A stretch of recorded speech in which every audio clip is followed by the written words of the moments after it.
અંકલેશ્વરના 3 પોલીસ મથકમાં ઝડપાયેલ 24,50,000ના ઇંગ્લિશ દારૂના જથ્થાનો હાંસોદ રોડ ઉપર આમલાખાડી પાસે પ્રાંત અધિકારી, મામલતદાર અને પોલીસ અધિકારીઓની ઉપસ્થિતિમાં રોડ પર રોલર ફેરવી નાશ કરવામાં આવ્યો હતો। અંકલેશ્વર સબ ડિવિઝનના રૂરલ શહેર બી ડિવિઝન અને પાનોલી પોલીસ મથકમાં ઝડપાયેલ ₹24,25,000 ઇંગ્લિશ દારૂની 14,000થી વધુ નંગ બોટલનો હાંસોદ રોડ ઉપર આવેલ આમળાખાડી પાસે નાશ કરવાની પ્રક્રિયા હાથ ધરવામાં આવી હતી। આ ઇંગ્લિશ દારૂનો નાશની પ્રક્રિયા દરમિયાન અંકલેશ્વરના પ્રાંત અધિકારી ભવદીપસિંહ જાડેજા, મામલતદાર કરણસિંહ રાજપૂત, નશાબંધી અધિકારી ગણાવાની ઉપસ્થિતિમાં ઇંગ્લિશ દારૂના જથ્થા ઉપર રોડ પર રોલર ફેરવી નાશ કરવામાં આવ્યો હતો। આ ઇંગ્લિશ દારૂના નાશની કામગીરી દરમિયાન અંકલેશ્વર રૂરલ બી ડિવિઝન અને પાનોલી પોલીસ મથકના પોલીસ અધિકારીઓ અને પોલીસ કર્મચારીઓ ઉપસ્થિત રહ્યા હતા।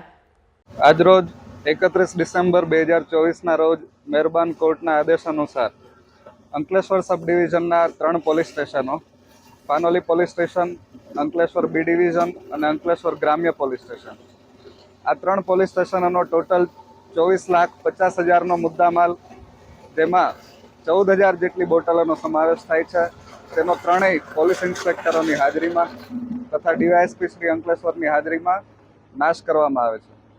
Thank you.